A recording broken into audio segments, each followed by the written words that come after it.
Assalamualaikum warahmatullahi wabarakatuh. Waalaikumsalam warahmatullahi wabarakatuh. Bismillahirrahmanirrahim. Alhamdulillahi rabbil alamin. Wassalatu wassalamu ala ashrafil anbiya'i wal mursalin, Sayyidina wa maulana Muhammadin wa ala alihi wa ashabihil mujahidin at-tahirin, amma ba'du. Saudara-saudara kaum muslimin rahimakumullah. Pada pertemuan terdahulu kita sudah membicarakan orang-orang yang menjadi teman-teman setan dalam kehidupan di dunia ini. Maka pada pertemuan kali ini kita akan membicarakan tentang siapa yang menjadi musuh-musuh setan di dalam kehidupan.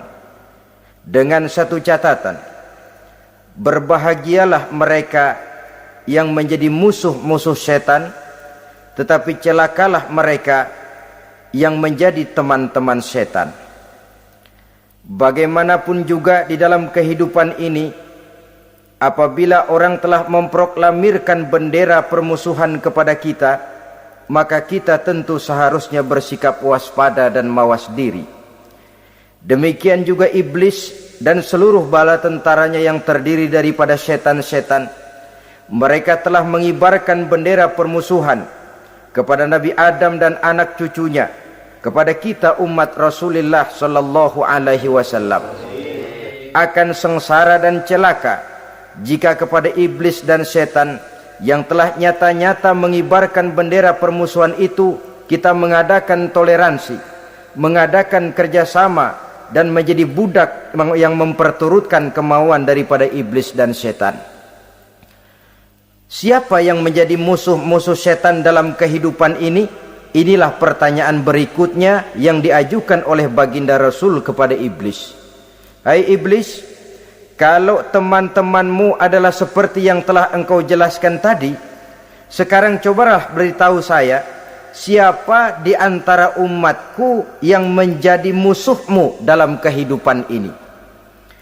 Atas pertanyaan ini iblis laknatullah menjawab, ya Rasul, musuh-musuhku di antara umatmu, pertama anta ya Muhammad.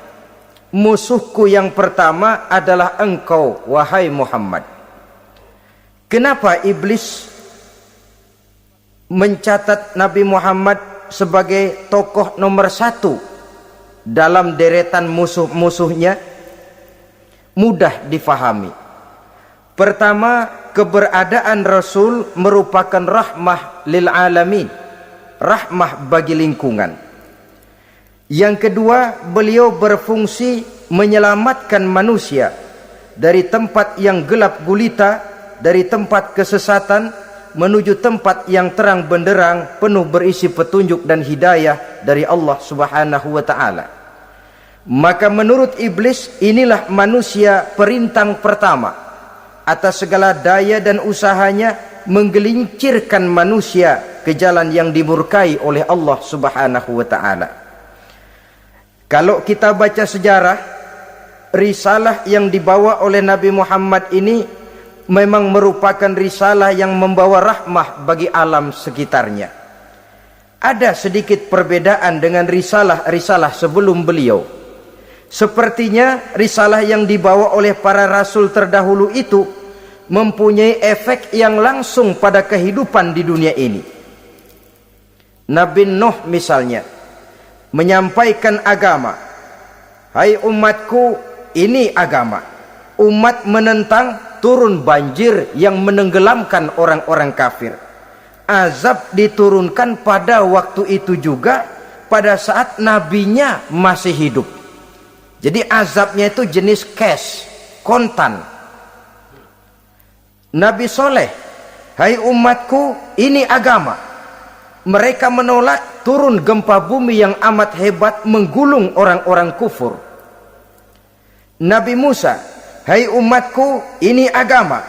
Mereka menolak, sebagian ditenggelamkan di Lautan Merah, sementara sebagian lain dikutuk menjadi monyet-monyet yang hina seperti diceritakan dalam Al-Qur'anul Karim. Lain dengan Rasulullah sallallahu alaihi wasallam.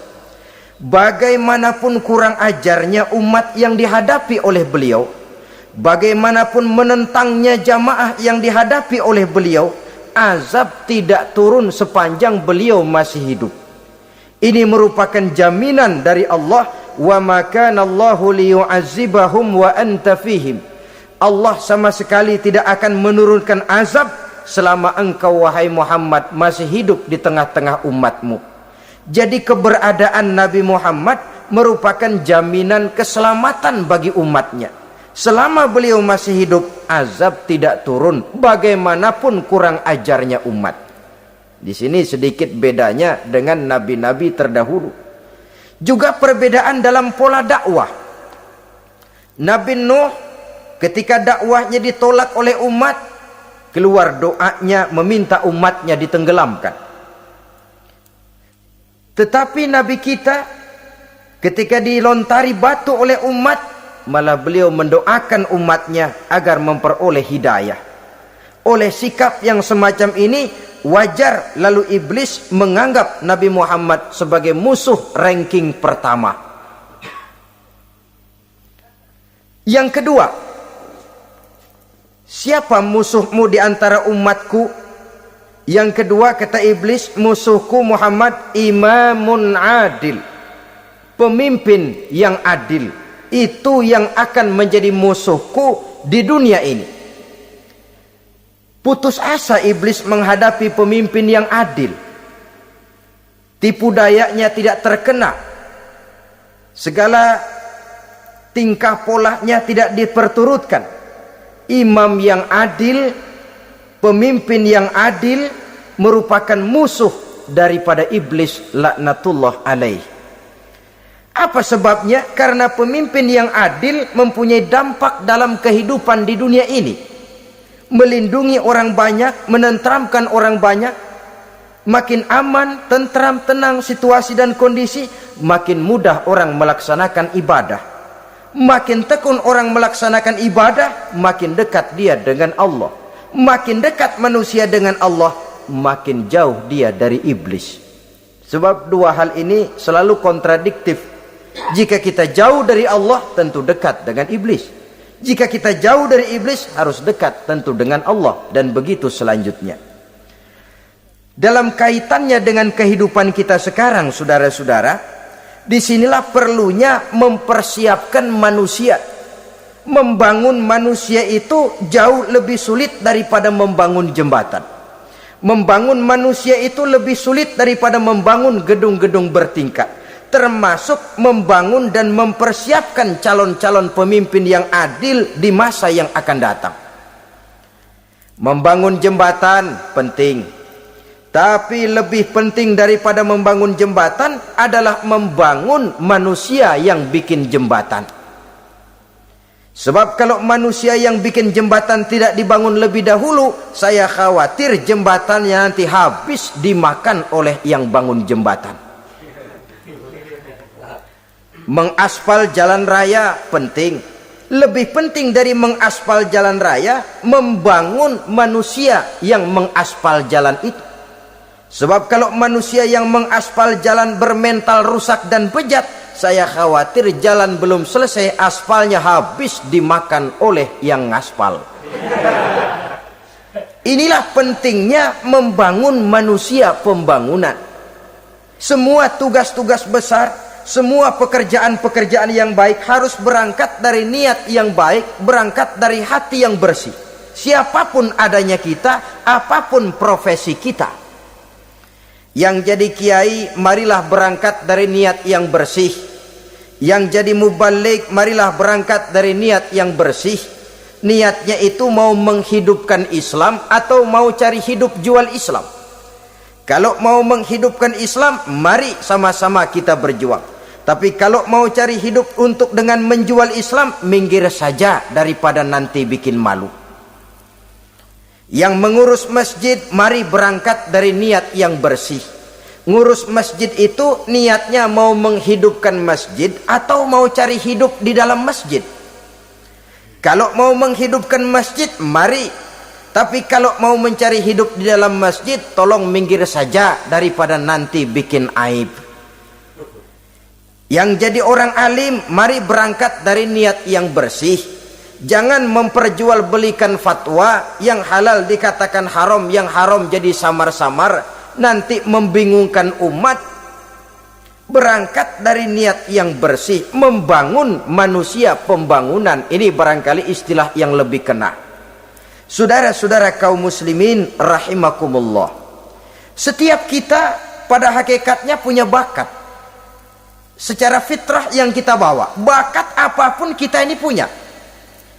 Saudara punya bakat jadi pemimpin, saudara pun punya bakat jadi pengkhianat. Saudara punya bakat jadi orang soleh, saudara juga punya bakat jadi orang salah.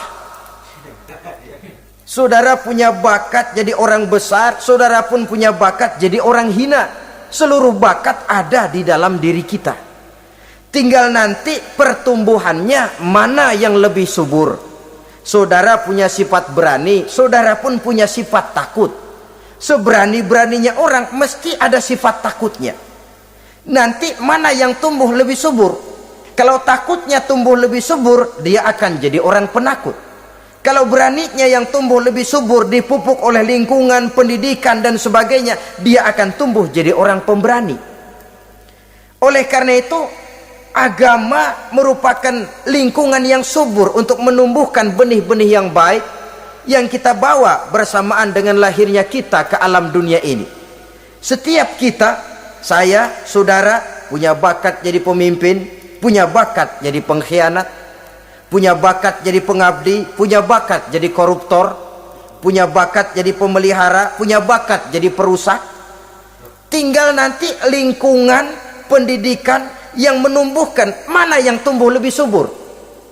Kalau lingkungan saudara lingkungan maling, maka sifat pengkhianat akan tumbuh lebih subur. Kalau nanti saudara jadi pemimpin, insya Allah korupsi. Lingkungan yang menumbuhkan sifat mengabdi, sifat berbuat tanpa pamrih, kalah. Dikalahkan oleh sifat pengkhianat dan korupsi itu yang dibentuk oleh lingkungan, pendidikan, pengalaman dan sebagainya. Oleh karena itu, secara dini agama menanamkan, menyuburkan fitrah-fitrah yang baik yang kita bawa bersamaan dengan hadirnya kita dalam kehidupan ini. Sebab itu seorang penyair bernama Syauqi mengatakan dalam sebaik syairnya, waladatka ummuka ya ibna adam bakian wan nasu haulaka yadhakuna surura. Hai manusia, pada saat kamu dilahirkan kamu menangis dan orang lain di sekelilingmu ketawa. Kakek senyum dapat cucu baru, paman gembira dapat keponakan baru, sementara kita yang lahir menangis. Betul apa benar? Apa ada saudara yang begitu dilahirkan terus nyengir? Saya kira kabur dukunnya itu. Setiap kamu hai manusia lahir dalam keadaan menangis, orang sekelilingmu tertawa. Karena itu katakan kepada mereka yang senyum di sekelilingmu, hai manusia, pada saat saya dilahirkan saya menangis dan kamu semua tertawa. Baik manusia, tapi nanti pada satu saat harus terjadi kebalikannya. Kalau dikala saya lahir saya menangis dan kau semua senyum, nantilah manusia, kalau satu saat saya meninggalkan alam dunia ini, saya akan berangkat dengan senyum dan kalian semua akan berurai air mata. Kalau perlu dari Sabang sampai Merauke kibar bendera setengah tiang. Kalau perlu, jangan terbalik, kita mati melotot orang malah gembira, karena hidup selalu membawa sifat-sifat yang merusak. Inilah orang kedua yang menjadi musuhnya iblis dan beruntung menjadi musuh iblis. Siapa? Imamun adil, pemimpin yang adil. Saudara-saudara kaum muslimin rahimakumullah. Yang ketiga musuh iblis, ghaniyun mutawadhi, orang kaya yang rendah hati, orang kaya yang tidak sombong. Kaya apa saja, baik kaya oleh karena ilmu, orang yang kaya karena ilmu disebut orang alim. Baik kaya karena materi, orang kaya karena materi dinamakan hartawan. Baik kaya karena kedudukan, orang yang kaya karena kedudukan dinamakan pejabat. Orang kaya yang rendah hati itu musuh iblis. Beruntung dia menjadi musuh iblis. Iblis tidak senang ada orang kaya tidak sombong. Tapi iblis paling senang kalau ada orang kaya sombong. Lebih senang lagi iblis kalau ada orang miskin sombong. Masya Allah. Orang kaya sombong, walaupun iblis senang, orang masih bilang pantas saja dia sombong, kaya apaan aja punya. Udah miskin sombong, kira-kira yang disombongin apaan? Dalam segala bentuknya sombong ini Allah tidak senang. Tapi iblis senang. Kenapa? Karena sponsor sombong iblis. Kan yang pertama kali sombong iblis toh.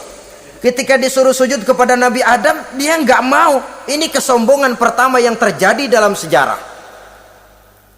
Ketika ditanya kenapa kau tidak mau sujud iblis? Ah, saya kan dibikin dari api, Adam dari tanah. I am the best. Saya lebih hebat daripada iblis, daripada Adam. Adam baru kemarin dibikin, saya sudah lama. Kata Allah, kamu sombong iblis, ini surga bukan tempat orang sombong, keluar. Terusir dia dari surga. Jadi kesombongan pertama adalah kesombongan yang dilakukan oleh iblis, dan dia tanamkan itu kepada kita supaya jadi orang sombong. Karena itu sombong ilmu Allah nggak senang, tapi iblis senang. Mentang-mentang ada ilmunya. Nih, satu-satunya ustadz di sini ya. Semua mesti ngaji sama gue. Kalau nggak ngaji sama gue, Islamnya kurang tapi bener. Sombong karena ilmu. Sombong karena pangkat.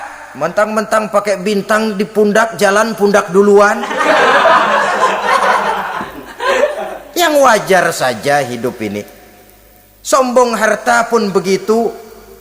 Kaum muslimin rahimakumullah. Orang kaya yang rendah hati dimusuhi oleh iblis, tapi dicintai Allah, dicintai Rasul, dicintai malaikat. Caranya bagaimana? Kembali kepada satu kesadaran bahwa pada saat terlahir ke alam dunia ini tidak ada yang pernah kita bawa. Kalau sekarang kita punya rumah, punya kebun, punya kendaraan, punya pabrik, punya segala macam benda, apa itu? Titipan. Pada suatu saat akan diambil kembali oleh yang menitipnya. Kalau titipan itu pandai kita jaga, pandai kita syukuri, titipan akan makin banyak. Sama juga kita dalam kehidupan.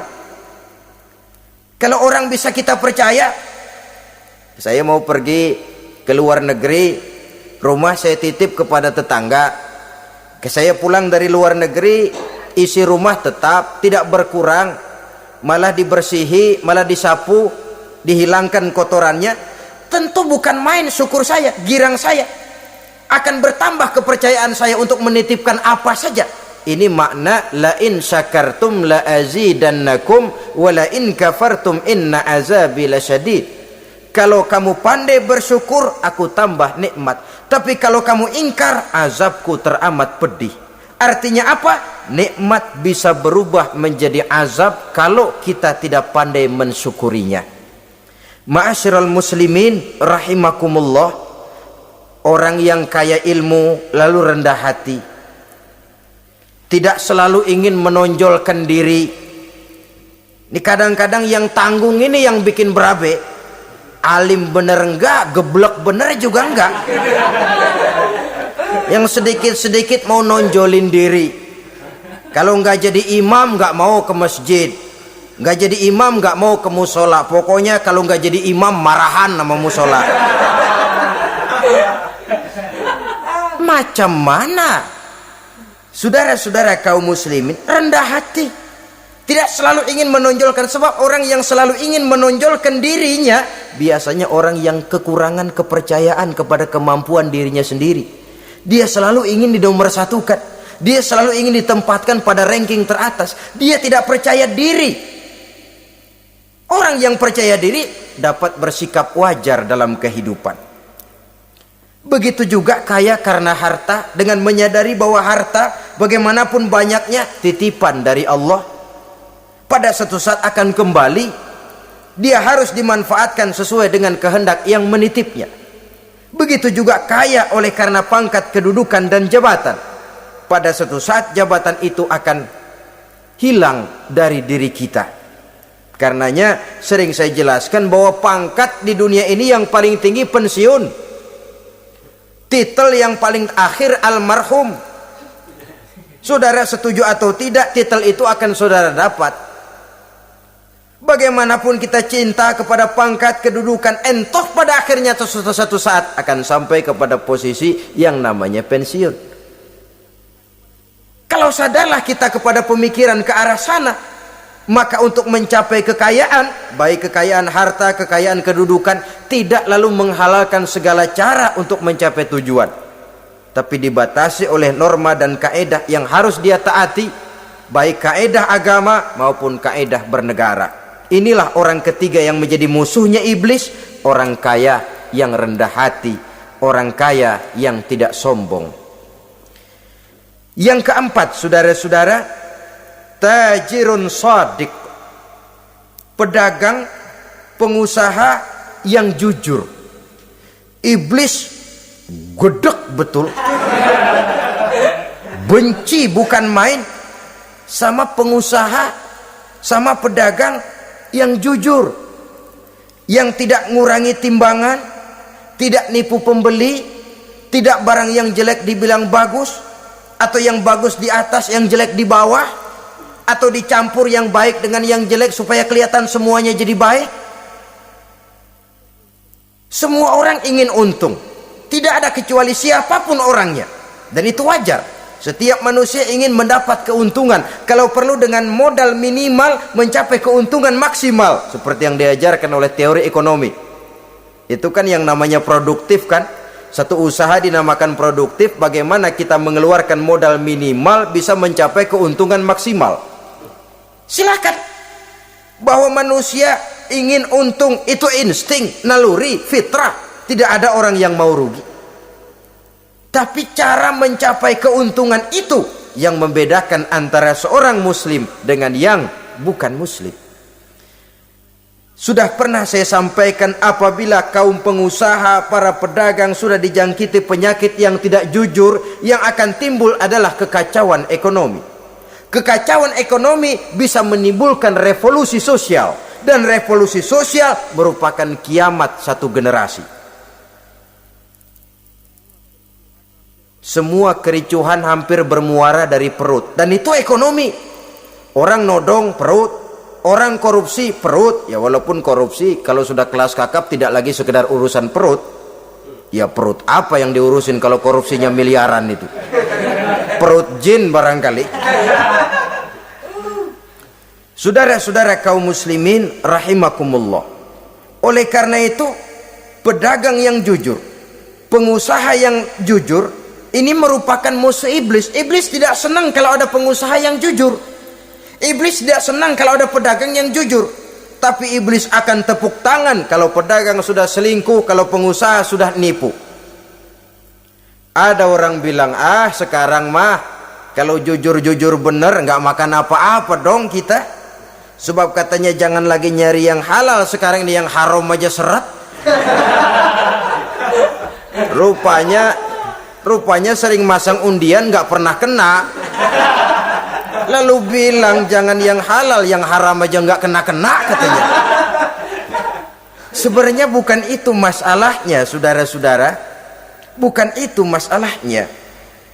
Masalahnya ialah bahwa kejujuran membawa keberkahan. Ini kalau kita berpikir dengan kacamata agama. Keberkahan merupakan sumber ketenangan. Dan ketenangan ini tidak bisa dibeli dengan materi yang bagaimanapun banyaknya. Walaupun kita punya percetakan duit, ketenangan itu nggak bisa dibeli. Jangankan cuma punya duit banyak, percetakan duit saudara punya, mau membeli ketenangan yang berasal dari keberkahan, sulit. Jadi kejujuran membawa keberkahan, keberkahan membawa ketenangan. Jangan macam dulu tukang sol sepatu. Ditanya oleh temannya, "Bang, ngesol satu hari dapat berapa?" 200 rupiah. Sembayang enggak? Enggak. Islam? Islam, kalau Islam mah. Kata temannya, "Sembayang dah, kali aja besok dapat rezeki lebih banyak." Yang benar, iya. Sebab kalau orang sholat itu Allah dekat, nanti rezekinya ditambah. Beneran? Bener. Subuh sembayang dia. Habis sembayang sarapan, berangkat ke tempat dia ngesol, mangkal. Dari pagi sampai jam 11 belum ada juga yang ngesol. Mulai bimbang hatinya. Katanya kalau sembayang rezeki tambah. Tadi sembayang subuh sampai gini hari belum ada yang ngesol. Cobaan kali, sabar. Datang sholat zohor. Habis zohor nunggu lagi, belum juga ada yang datang ngesol. Udah mau pulang hampir maghrib, baru datang satu orang dandanin sendal jepit putus.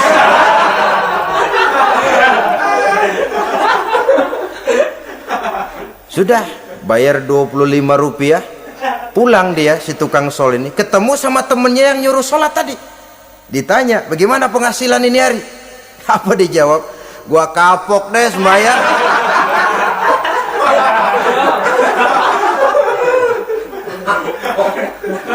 Kemarin nggak sembahyang dapat 200, sekarang begitu sembahyang jigo.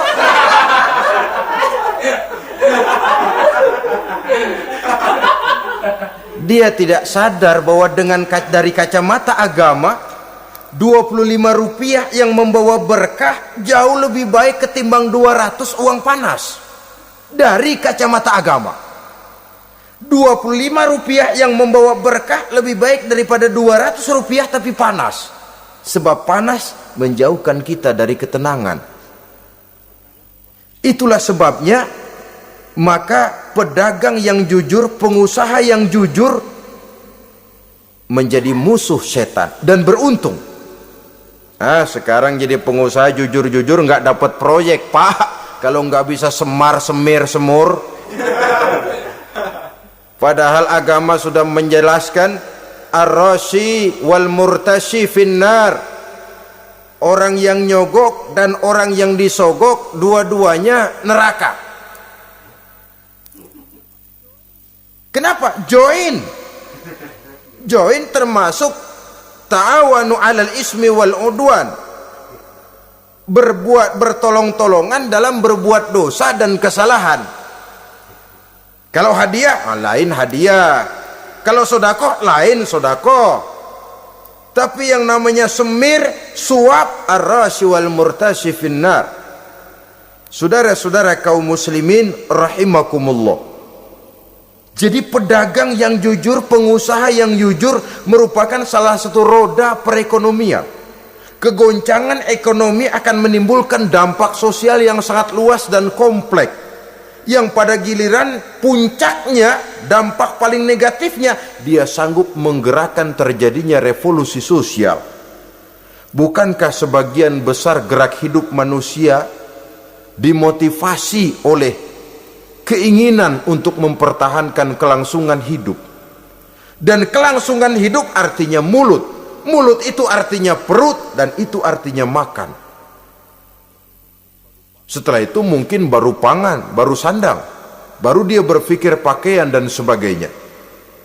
Jadi karena dia merupakan penggerak roda ekonomi, pedagang yang jujur, pengusaha yang jujur mutlak diperlukan dalam kehidupan ini. Sebab sekali lagi, kejujuran akan membawa keberkahan, keberkahan memberikan ketenangan dalam kehidupan. Oleh karenanya kita umat Islam, biarin duit kita banyak, asal berkah. Itu tentu idealnya. Ketimbang dikit tidak berkah, lebih baik ia banyak, ia berkah. Dan keberkahan itu datang lewat kejujuran. Kejujuran ini sudah dicontohkan oleh Rasul pada saat beliau berniaga ke negeri Syam dikala berumur 9 tahun, bahkan dikala berumur 25 tahun seketika membawa dagangan Sayyidatuna Khadijah yang kelak jadi istri beliau.